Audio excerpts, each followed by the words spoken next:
ओम शांति। ओम शांति बाबा। आज हम अध्ययन करने जा रहे हैं परम पिता परमात्मा के अनमोल मधुर महावाक्यों को, मुरली को। और ये मुरली अमूल्य है। इसका अनुभव हम करते हैं जब बाबा की, परम पिता परमात्मा की चैतन्य उपस्थिति में इस मुरली का अध्ययन करते हैं। क्योंकि ये मुरली मेरे बाबा ने चलाई तो थी कुछ समय पहले, लेकिन तभी आज हमें लिखित रूप में मिली है। लेकिन आज जब मैं आत्मा पूरी तरह से आत्माभिमानी स्थिति में स्थित होकर इसका अध्ययन करता हूँ ना, तो परमात्मा की चैतन्य उपस्थिति का अनुभव होता है। और उस उपस्थिति में, चैतन्य उपस्थिति में बाबा मुझसे कह रहे हैं, ये अनुभव करते हैं।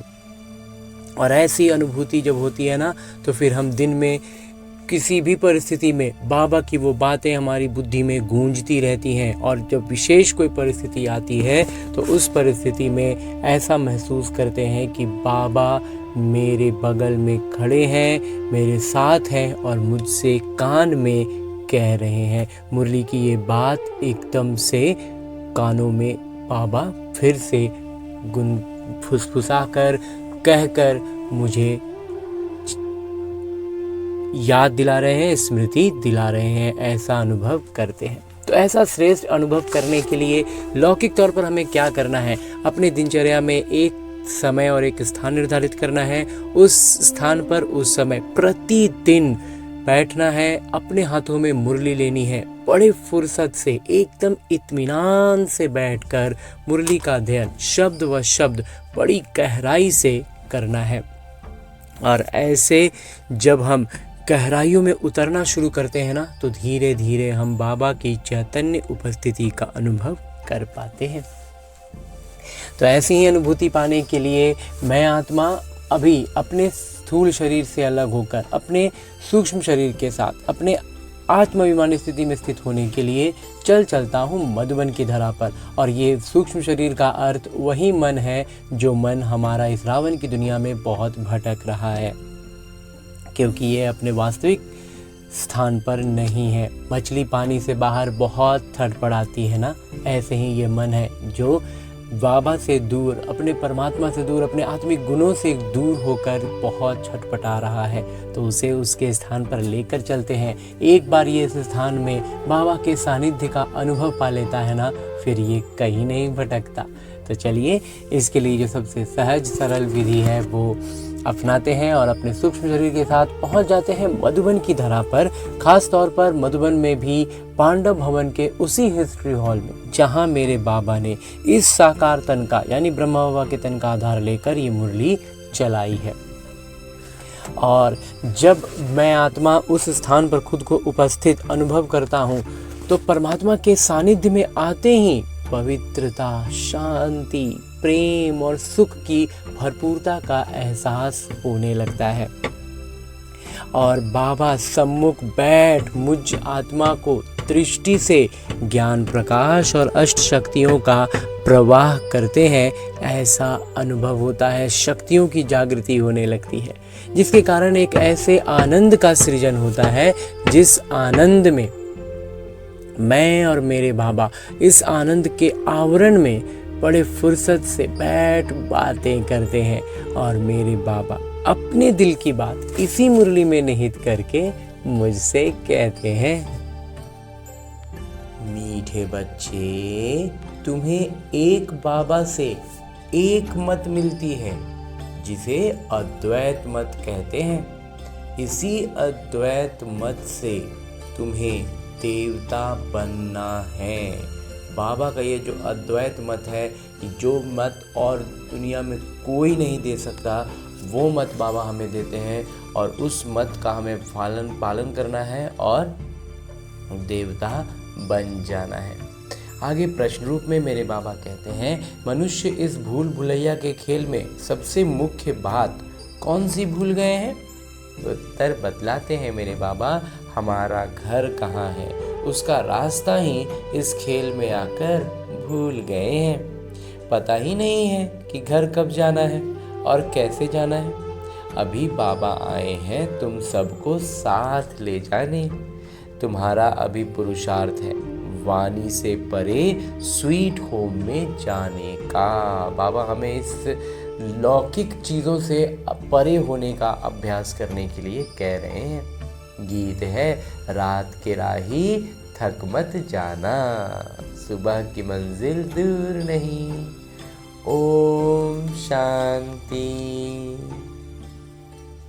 गीत का अर्थ और कोई समझ न सके, ड्रामा प्लान अनुसार, ड्रामा जो है उसके अनुसार हम बच्चे ही समझ सकते हैं। कोई कोई गीत ऐसे बने हुए हैं मनुष्यों के जो तुम्हें मदद करते हैं।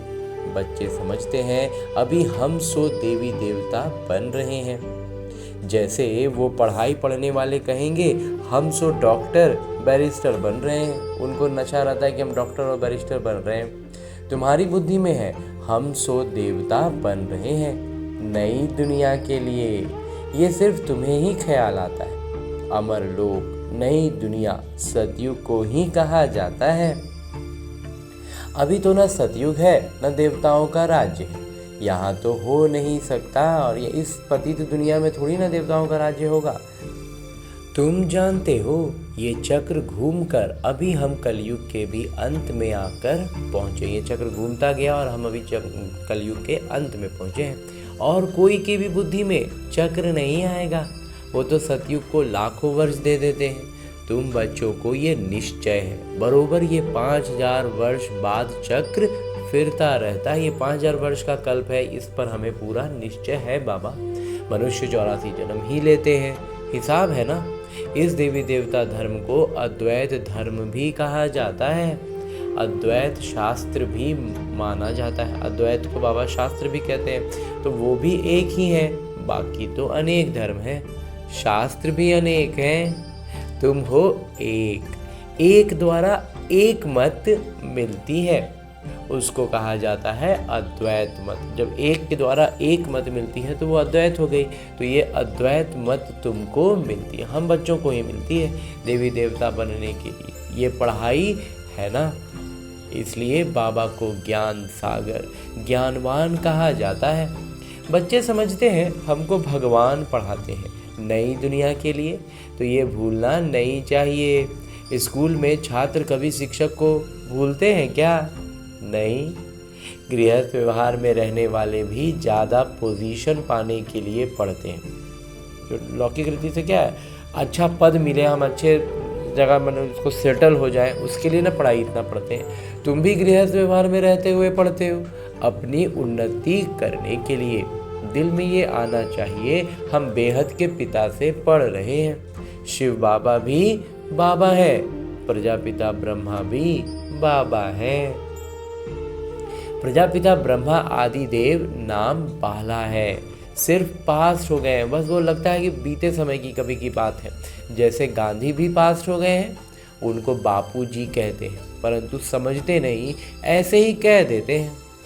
क्यों बापू कह रहे हैं पता नहीं, बस किसी ने कह दिया और उसके पीछे सब कह रहे हैं। ये शिव बाबा सच सच हैं, ब्रह्मा बाबा भी सच सच हैं, लौकिक पिता भी सच सच होते हैं। बाकी मेयर आदि की तो ऐसे ही बापू कह देते हैं। अब इन सब तो क्या झूठ मूठ का मतलब, एक बापू कह दे रहे। बाकी पिता रूप में देखें तो एक लौकिक पिता, एक ब्रह्मा बाबा पिता और एक शिव बाबा आत्माओं के पिता।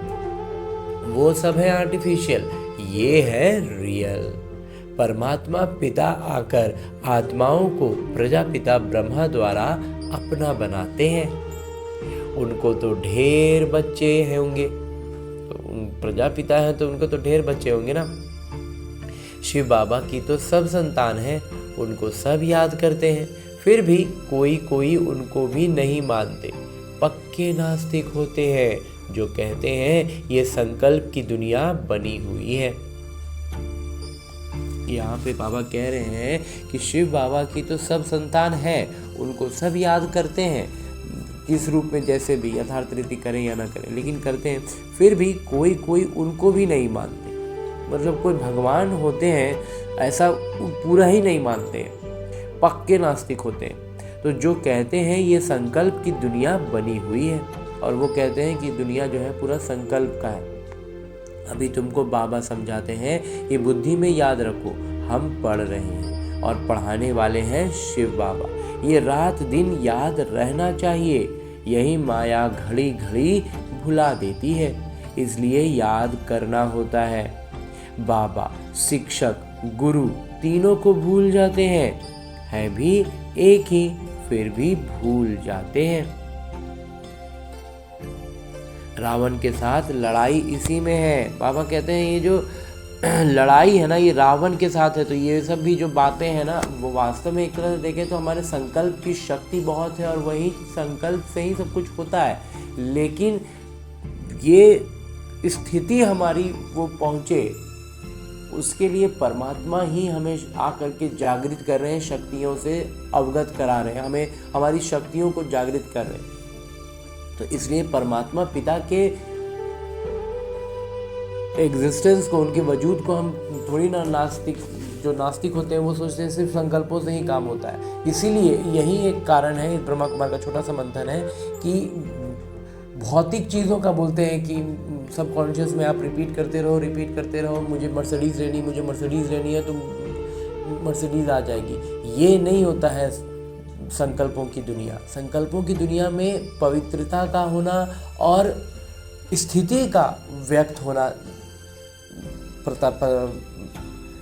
प्रत्यक्ष होता है, ना कि भौतिक चीज़ों का, सुख सुविधाओं की, वस्तुओं का हम सबकॉन्शियस में बोलते रहें और वो मैनिफेस्ट होगा। बस यही फ़र्क है जब हम शिव बाबा के एग्जिस्टेंस के साथ और एग्जिस्टेंस के बिना दोनों में संकल्पों की दुनिया का समझने का प्रयास करते हैं। बाबा कहते हैं लड़ाई इसी में है। वो सोचते हैं कि कुछ भी हम संकल्प करेंगे तो वो होगा, लेकिन उसमें पवित्रता का होना और हमारी सारी आत्मिक गुणों की साथ शक्तियों की जागृति का होना बहुत ज़रूरी है, नहीं तो वो चीज़ नहीं होता है। लेकिन वो नहीं समझते हैं, तो वो उनको लगता है कि भगवान नहीं है, बस संकल्प से ही काम हो रहा है। संकल्प से ही काम होता है, लेकिन संकल्प की शक्ति और संकल्प की शुद्धता बहुत मायने रखती है, जो हमें बाबा ही देते हैं। बाबा कहते हैं, हे आत्माएं, तुम सतो प्रधान थी, अभी तमो प्रधान बनी हो। अब तमो प्रधान बन गए ना, तो अब हमारी अवस्था नीचे है, तो पहले हमें उस अवस्था में जाना होगा, तब आगे कुछ होगा। जब शांति धाम में थी तो पवित्र थी, प्योरिटी के बगैर कोई आत्मा ऊपर में रह नहीं सकती। बाबा कहते हैं जब तक पवित्र पूरी तरह से नहीं होगा ना, ऊपर में नहीं रह सकता है। इसलिए सब आत्माएं पतित पावन बाबा को बुलाती रहती हैं। जब सभी पतित तमो प्रधान बन जाते हैं, तब बाबा आकर कहते हैं, मैं तुमको सतो प्रधान बनाता हूँ। तुम जब शांति धाम में थे तो वहाँ सब पवित्र थे, अपवित्र आत्मा वहाँ कोई रह ना सके। सबको सजाएं भोग कर पवित्र जरूर बनना है। तो जो पुरुषार्थ से बन गए, जो नहीं बने वो सजाएं खाकर पवित्र तो बनेंगे ही, तभी ऊपर जाएंगे। पवित्र बनने बगैर कोई भी वापस जा ना सके। भल कोई कह देते हैं ब्रह्मा में लीन हुआ, फलाना ज्योति ज्योत समाया। ये सब है भक्ति मार्ग की अनेक मतें, तुम्हारी ये है अद्वैत मत। बाबा कहते हैं भक्ति मार्ग की अनेक मतें हैं और बाबा हमें अद्वैत मत देते हैं। मनुष्य से देवता तो एक बाबा ही बना सकते हैं। कल्प कल्प बाबा आते हैं पढ़ाने, उनका एक्ट हूबहू कल्प पहले मुआफिक ही चलता है। जैसे कल्प पहले चला था, बिल्कुल ऐसे ही बाबा का भी किरदार है। ये अनादि बना बनाया ड्रामा है ना, सृष्टि चक्र फिरता रहता है। सतयुग, त्रेता, द्वापर, कलयुग, फिर है ये संगम युग। मुख्य धर्म भी है डेटिज्म, इस्लामिज्म, बुद्धिज्म, क्रिश्चियनिज्म, अर्थात जिसमें राजाई चलती। इन सब में राजाई चला, ब्राह्मणों की राजाई नहीं है, न कौरवों की राजाई है। अभी तुम बच्चों को घड़ी घड़ी याद करना है बेहद के पिता को। अभी राजाई पद ना हमारे पास है और ना ही कौरवों के पास है, तभी तो एक तरह से कहें तो युद्ध है। लेकिन हम हिंसक रूप से और भौतिक रूप से, लौकिक रूप से नहीं युद्ध कर रहे हैं। हमारा युद्ध हमारे संकल्पों के स्तर पर चलता है। तो कहते हैं इसलिए हमें करना क्या होता है, घड़ी घड़ी याद करना है बेहद के पिता को। तो तुम ब्राह्मणों को भी समझा सकते हो, बाबा ने बहुत बार समझाया है। पहले पहले ब्राह्मण चोटी है, ब्रह्मा की वंशावली पहले तुम हो, ये तुम जानते हो। फिर भक्ति मार्ग में हम ही पूज्य से पुजारी बन जाते हैं। बाबा कहते हैं हमें इतना ज्ञान बाबा ने दे दिया तो हम जाने कि धीरे धीरे हम ही फिर पुजारी बन जाते हैं। फिर अभी हम पूज्य बन रहे हैं, वो ब्राह्मण गृहस्थी होते हैं, न कि सन्यासी। सन्यासी हठ योगी है, घर बार छोड़ना हठ है ना। हठ योगी भी अनेक प्रकार के योग सिखाते हैं। जयपुर में हठ योगियों का भी म्यूजियम है। राजयोग के चित्र है नहीं, वो हठ योग के हैं सारे। राजयोग के चित्र हैं ही यहाँ दिलवाड़ा मंदिर में। यहाँ दिलवाड़ा मंदिर बाबा कहते हैं जो है ना माउंट आबू में बिल्कुल पास में, वहाँ है हमारे राजयोग का स्थूल मूर्तियाँ, तस्वीरें। तो इनका म्यूजियम तो है नहीं। हठ योग के कितने म्यूजियम हैं। राजयोग का मंदिर यहाँ भारत में ही है, ये है चैतन्य। और हम बच्चों को बाबा कहते हैं चैतन्य है। तुम यहाँ चैतन्य में बैठे हो। मनुष्यों को कुछ भी पता नहीं कि स्वर्ग कहाँ है। दिलवाड़ा मंदिर में नीचे तपस्या में बैठे हैं, पूरा यादगार है। जरूर स्वर्ग ऊपर ही दिखाना पड़े, मनुष्य फिर समझ लेते कि स्वर्ग ऊपर में है। ये तो चक्र फिरता रहता है। आधा कल्प के बाद स्वर्ग फिर नीचे चला जाएगा, फिर आधा कल्प स्वर्ग ऊपर आएगा। जैसे दिन और रात में कैसे हमने विज्ञान में जाना कि पृथ्वी घूम रही है, तो जो आगे आ गया सूर्य के सामने वो दिन हो गया, जो पीछे चला गया वो रात हो गई। बिल्कुल ऐसे ही सतयुग कलयुग का ये चक्र है, ये भी ऐसे ही चल रहा है। इनकी आयु कितनी है कोई जानते नहीं। तो इस लौकिक का तो हमें मालूम है कि 24 घंटे में पूरा हो जाता है, लेकिन उसका नहीं मालूम। तो तुमको बाबा ने सारा चक्र समझाया है, तुम ज्ञान लेकर ऊपर जाते हो। चक्र पूरा होता है, फिर नए सिरे से चक्र शुरू होगा। ये बुद्धि में चलना चाहिए। जैसे वो ज्ञान पढ़ते हैं तो बुद्धि में किताब आदि सब याद रहते हैं ना, लौकिक पढ़ाई का सब कुछ याद होता है, तो वैसे ही ये भी पढ़ाई है, ये भरपूर रहना चाहिए, भूलना नहीं चाहिए। पूरा याद तो हमें भरपूरता से होना चाहिए, अच्छे से। ये पढ़ाई बूढ़े जवान बच्चे आदि सबको हक है पढ़ने का, क्योंकि आत्मा को पढ़ा रहे हैं ना बाबा, शरीर को थोड़ी पढ़ा रहे हैं। सिर्फ अल्फ को जानना है, अल्लाह को, भगवान को। अल्फ को जान लिया तो बाबा की प्रॉपर्टी भी बुद्धि में आ जाएगी। जैसे ही भगवान को पहचानेंगे ना तो भगवान का वर्षा हमें मिल जाएगा, हम वारिस बन जाएंगे बाबा के।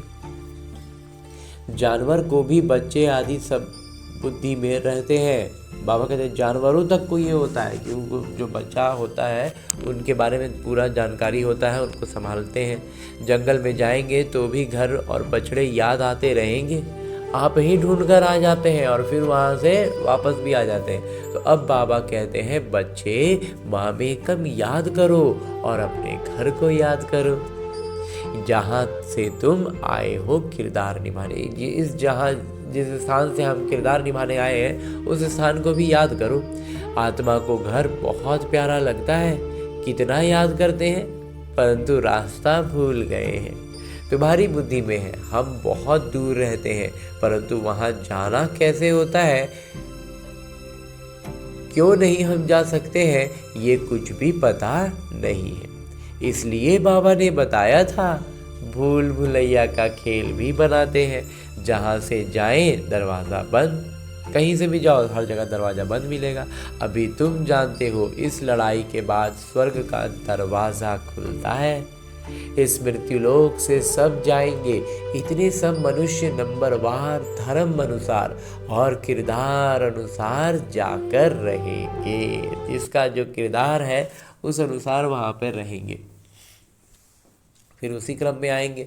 तो तुम्हारी बुद्धि में ये सब बातें हैं। मनुष्य ब्रह्म तत्व में जाने के लिए कितना माथा मारते हैं, ब्रह्म में लीन हो जाएंगे, ऐसा सोच सोच के बहुत पुरुषार्थ करते हैं जो गलत दिशा में जा रहा है।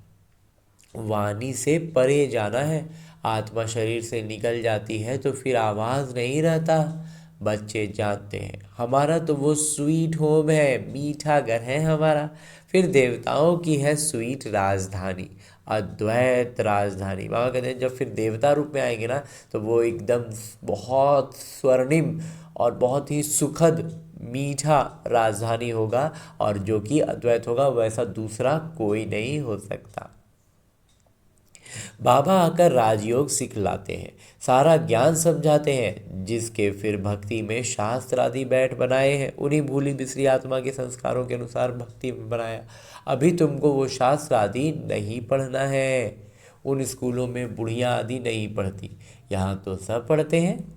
तुम बच्चे अमरलोक में देवता बन जाते हो। वहाँ कोई ऐसे अक्षर नहीं बोले जाते हैं जिससे किसी की ग्लानि हो। स्वर्ग में कोई किसी की ग्लानि करेगा थोड़ी ना, इतना ना उच्च स्थिति है। अभी तुम जानते हो स्वर्ग पास्ट हो गया है, स्वर्ग जो था वो बीत गया। उनकी महिमा और उसी स्वर्ग की इतनी महिमा है। कितने मंदिर बनाते हैं, उनसे पूछो ये लक्ष्मी नारायण कब होकर गए हैं। ये हमें भक्ति में ये चीज़ हम सोच ही नहीं पाते थे ना कि ये इसी धरती पर स्वर्ग था और वो यहाँ पर राज्य करते थे। हमें तो भक्ति में कुछ और ही कहानी सुना दी गई कि स्वर्ग कहीं अलग है, सातवें आसमान पर है और वहाँ पर सब ये सब रहते हैं। हालांकि कहानियाँ सब यहाँ से जोड़ी जाती थी।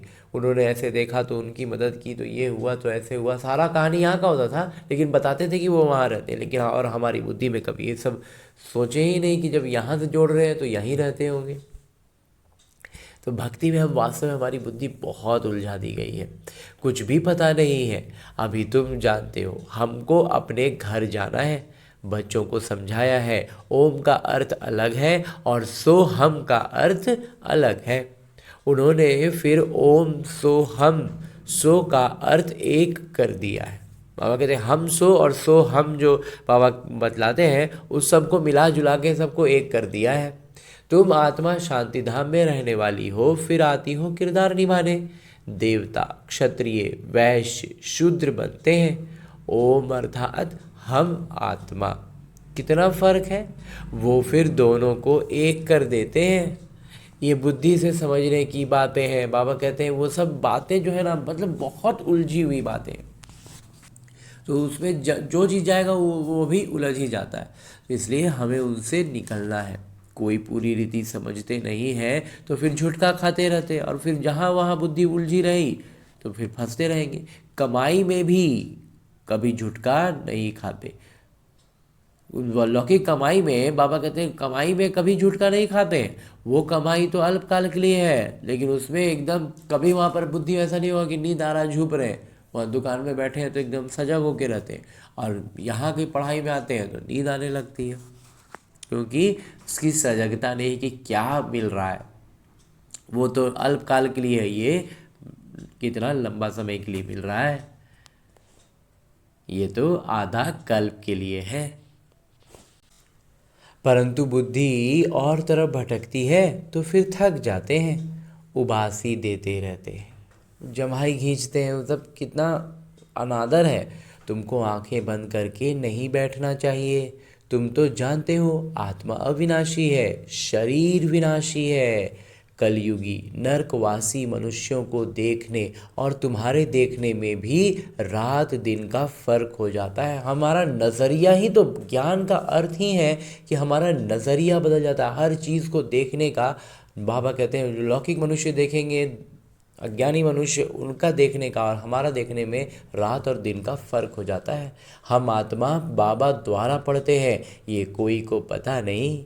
ज्ञान सागर परमपिता परमात्मा आकर पढ़ाते हैं, हम आत्मा सुन रही हैं। अपने को आत्मा समझ बाबा को याद करने से विकर्म विनाश होंगे। बाबा कहते हैं बाबा की याद में रहने से ही विकर्म विनाश होंगे।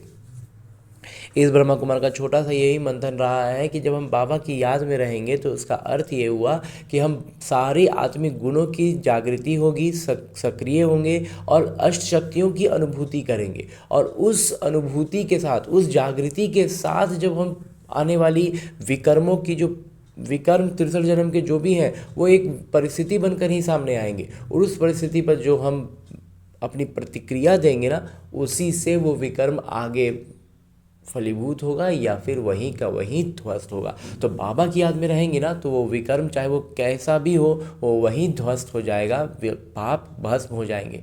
और अगर हम पुराने संस्कारों में उलझ के रह गए और वैसा ही प्रतिक्रिया दे दी तो फिर वो विकर्म हमें आगे कष्ट दुख सब देता रहेगा। तो इस बात की सजगता रखनी है और हर परिस्थिति को हमें बस एक अभ्यास का प्रश्न समझना है जिसमें हमें परमात्मा की याद में रहते हुए यानी उनकी सारी गुणवत्ताओं और शक्तियों की जागृति के साथ उस पर प्रतिक्रिया देनी है। तुम्हारी बुद्धि ऊपर चली जाएगी। जैसे ही बात आई हमारी बुद्धि सीधे पहले बाबा से जुड़ जाए। शिव बाबा हमको ज्ञान सुना रहे हैं, इसमें बहुत रिफाइन बुद्धि चाहिए और ये सब एकदम जब निश्चय रहता है ना तो अच्छे से होता है। रिफाइन बुद्धि करने के लिए बाबा युक्ति बताते हैं। अपने को आत्मा समझने से बाबा जरूर याद आएंगे। अपने को आत्मा समझते ही इसलिए हैं कि बाबा याद पड़े। संबंध रहे तो सारा कल्प टूटा है। बाबा कहते हैं बाबा को याद करने के लिए बाबा कह ही क्यों रहे हैं, अपने को आत्मा ही समझना क्यों है, क्योंकि हमें बाबा याद पड़े रहे, हमें याद रहे कि मैं अगर आत्मा हूँ तो मेरे पिता परमात्मा है और ये संबंध जुड़ पाए। क्योंकि पूरा कल्प से टूटा हुआ, पूरा कल्प से, आधा कल्प से नहीं, टूटा हुआ तो पूरे कल्प से। वहाँ तो है प्रारब्ध, सुख ही सुख, दुख की बात नहीं, तो उनको स्वर्ग कहते हैं। हेवनली गॉड फादर ही हेवन का मालिक बनाते हैं, तो वही ना स्वर्ग का मालिक बनाएंगे जो स्वर्ग की स्थापना करेंगे। तो ऐसे बाबा को भी कितना भूल जाते हैं। बाबा आकर बच्चों को गोद लेते हैं।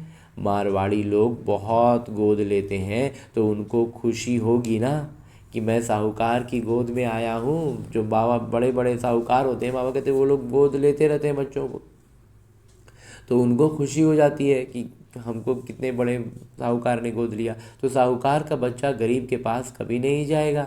ये प्रजापिता ब्रह्मा के बच्चे हैं तो जरूर मुख वंशावली होंगे ना।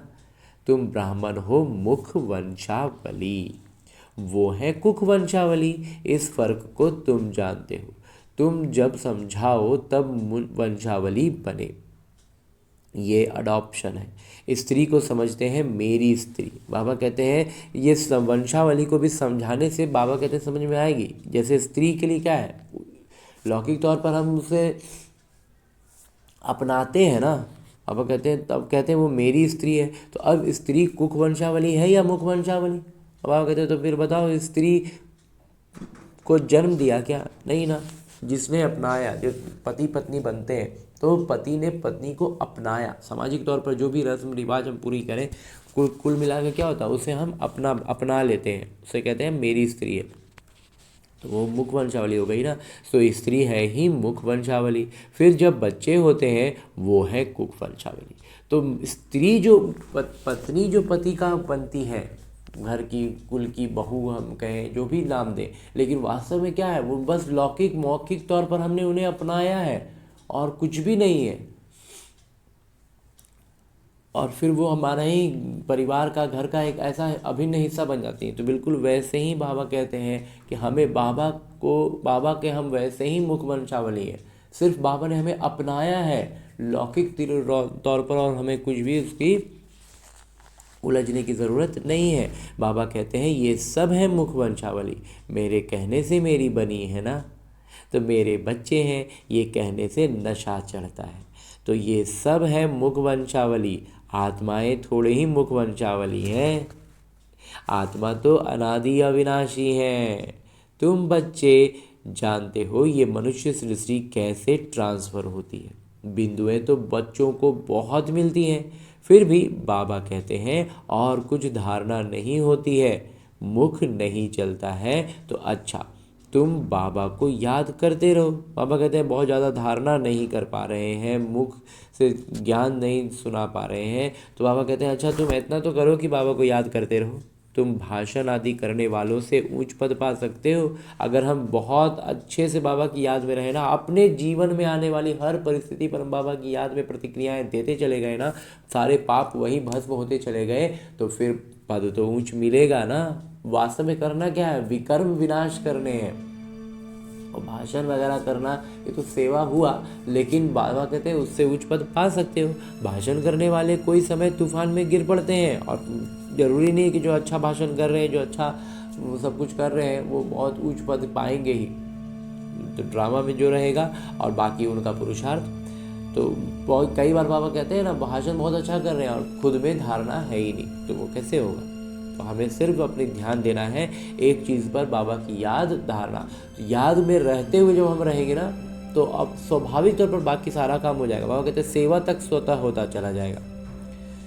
तो वो गिरे नहीं, बाबा को याद करते रहे तो ज़्यादा पद पा सकते हैं। तो जो बच्चे ज़्यादा भाषण नहीं कर रहे, ज़्यादा समझा नहीं रहे, लेकिन याद में अच्छे से है ना, तो बाबा कहते हैं ऊंच पद पा सकते हैं। सबसे ज़्यादा जो विकार में गिरते हैं तो 5 मार यानी मंजिल से गिरने से हड्ड गुड टूट जाते हैं। तो ये 5 मंजिल का है, 5 विकारों का जैसे जैसे हम विजय पाते हैं 5 मंजिल पर चढ़ जाते हैं। और जहाँ कोई पकड़ता है 5 मंजिल से गिरेंगे तो हड्ड गुड टूटेगा ही ना। 5वीं मंजिल है देह अभिमान, 4थी मंजिल है काम। फिर उतरते जाओ, बाबा कहते हैं काम महाशत्रु है। लिखते भी हैं बाबा हम गिर पड़े। क्रोध के लिए ऐसा नहीं कहेंगे कि हम गिर पड़े। काला मुंह करने से बड़ी चोट लगती है, फिर दूसरे को कह ना सके कि काम महाशत्रु है। बाबा कहते हैं क्रोध के लिए ये नहीं कहा जा सकता है कि गिर पड़े। काम विकार में अगर गिरे ना तो उसको कहा जाता है मुंह काला कर दिया, गिर पड़े। और इसीलिए काम जब वो गिर जाएगा कोई ना तो ये नहीं कह पाएगा कि काम महाशत्रु है। बाबा बार बार समझाते हैं क्रिमिनल आंखों की बहुत संभाल करनी है। सतयुग में नग्न होने की बात ही नहीं है।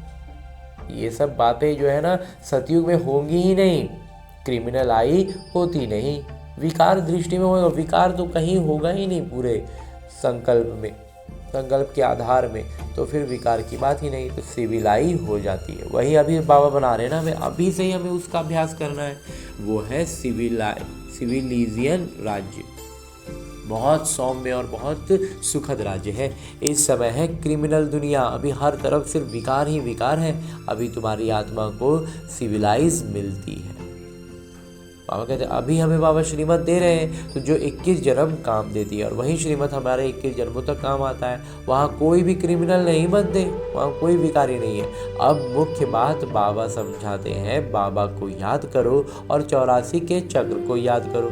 तो चक्र वगैरह हो गया ज्ञान की स्पष्टता। ये भी वंडर है, जो श्री नारायण है वही अंत में आकर भाग्यशाली रथ बनते हैं। बाबा कहते हैं ये भी बहुत आश्चर्य की बात है ना। उनमें बाबा की प्रवेशता होती है तो भाग्यशाली बनते हैं। ब्रह्मा सो विष्णु, विष्णु सो ब्रह्मा।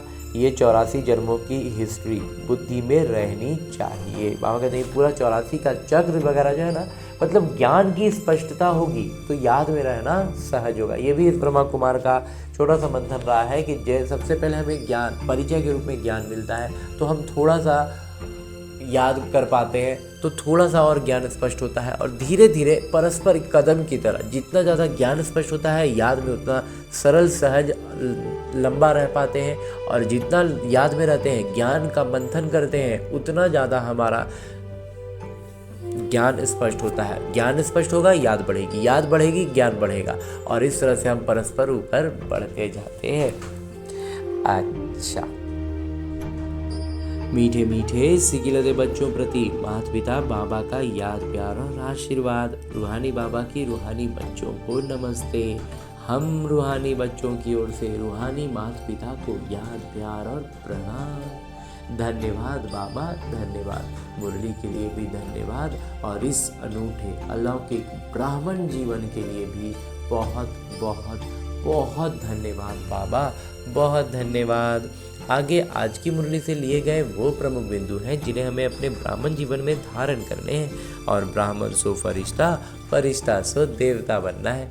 उसके लिए जो सबसे पहली बिंदु है वो है बाबा की याद से बुद्धि को रिफाइन बनाना है। बुद्धि एकदम सरल सहज होती चली जाएगी। बुद्धि पढ़ाई से सदा भरपूर रहे, पढ़ाई की बातें एकदम छलकती रहे। बाबा और घर सदा याद रखना है और याद दिलाना है, खुद भी याद रखना है और दूसरों को भी दिलाना है। दूसरा है इस अंतिम जन्म में क्रिमिनल आई को समाप्त कर सिविल आई बनानी है।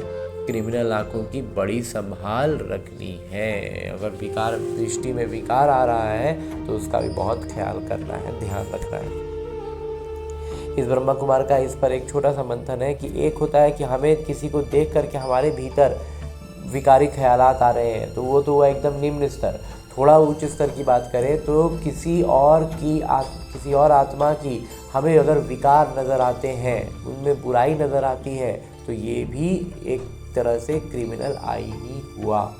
कि थोड़ा उच्च स्तर पर। निम्न स्तर में तो अभी तो हम दूसरों को देख हम ही विकारी उफान में आ रहे हैं, तो वो तो एकदम ही निम्न स्तर है। तो अभी तो पहले अपने आप को पुरुषार्थ करके उससे ऊपर उठाना है, याद में रहना है, उसको भी एक परिस्थिति समझना है और उस पर अपना प्रतिक्रिया कैसे देना है कि मैं तो शांत स्वरूप, मैं तो पवित्र आत्मा हूँ, परम पवित्र आत्मा हूँ। तो इस तरह से बुद्धि में सजग रहेंगे ना, तो शक्तियाँ भी जागृत होंगी और इस तरह से हम उस स्थिति से ऊपर आ सकते हैं। और फिर हमें धीरे धीरे ऐसी स्थिति लानी है कि हमें किसी में बुराई नज़र आए ही नहीं, मुझे हर आत्मा की अच्छाई ही दिखाई दे, तब हम आप पूरी तरह से सिविलाई होंगे। हाँ जी बाबा। और आगे मेरे बाबा वरदान दे रहे हैं। वरदान देते हुए मेरे बाबा कहते हैं, दातापन की स्थिति और समाने की शक्ति द्वारा सदा विघ्न विनाशक समाधान स्वरूप भवा। बाबा कहते हैं हमें हमेशा दातापन की स्थिति में रहना है और दूसरा एक शक्ति को कौन सा जागृत रखना है, समाने की शक्ति को। और ये दो शक्तियों से, जागृति से हम क्या कर सकते हैं, विघ्न विनाशक बनेंगे, सदा विघ्न विनाशक रहेंगे। और विघ्न विनाशक का मतलब क्या है, समाधान स्वरूप। इसको विस्तार से आज बतलाते हैं कि विघ्न विनाशक समाधान स्वरूप बनने का वरदान विशेष दो बातों के आधार से प्राप्त होता है। पहला है, सदा स्मृति रहे कि हम दाता के बच्चे हैं, इसलिए मुझे सबको देना है। रिगार्ड मिले, स्नेह मिले तब स्नेही बने, नहीं, मुझे देना है, मुझे सबको स्नेह देना है, मैं दाता का बच्चा हूँ। दूसरा है, स्वयं के प्रति तथा संबंध संपर्क में सर्व के प्रति समाने की शक्ति स्वरूप सागर बनना है। बाबा कहते हैं स्वयं के प्रति भी और संबंध संपर्क में भी जो सर्व आत्माएं हैं उन सब के प्रति हमें समाने की शक्ति को जागृत करना है और सागर स्वरूप बनना है। शक्ति समाने की शक्ति स्वरूप बनेंगे तो सागर बनेंगे। इन्हीं दो विशेषताओं से शुभ भावना और शुभ कामना से संपन्न बन जाएंगे तो समाधान स्वरूप बन जाएंगे। जब शुभ भावना और शुभ कामनाओं से भरपूर रहेंगे ना, संपन्न रहेंगे, तो बाबा कहते हैं कि समाधान स्वरूप बन जाएंगे। हाँ जी बाबा। आगे स्लोगन है, मुरली का उपदेश है, सत्य को अपना साथी बनाओ तो आपकी नैया कभी डूब नहीं सकती। बाबा कहते हैं हमेशा हमें ना छोटी छोटी बातों में भी सच का पकड़ के रखना है। एक छोटा सा मंथन इस ब्रह्मा कुमार का रहा है कि हम सच के साथ एक शब्द लगा के कहते हैं कड़वा सच, ये है कड़वा सच, लेकिन वास्तविकता में ये भी हमारी बुद्धि को उलझाया गया है। हम सच कभी कड़वा नहीं होता, सच बहुत मीठा है। हमारे बाबा, मेरे बाबा है ना, बहुत मीठे, वो परम सत्य है। तो सत्य बहुत मीठा है। सत्य में हम, सच ये है कि हम देवी देवताई कुल के हैं। सच ये है कि हर आत्मा परमात्मा का बच्चा है, सब में आत्मिक गुण भरे हैं। सब अपवित्रता को चाहे सजाएं खाकर चाहे जैसे भी करके वो पवित्र बनकर परम धाम में चलेंगी। तो ये सच है ना।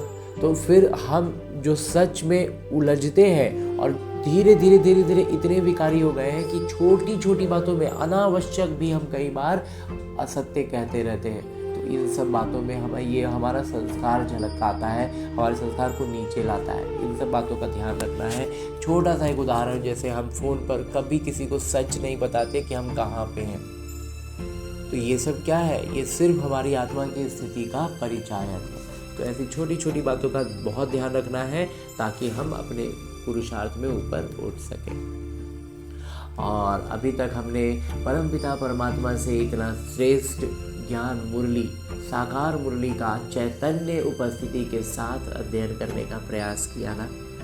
तो अब मेरे बाबा इसी चैतन्य स्थिति में स्थित रहकर अव्यक्त स्वरूप में धारण करके एक इशारा देते हैं कि स्वयं और सर्व के प्रति मनसा द्वारा योग की शक्तियों का प्रयोग करो।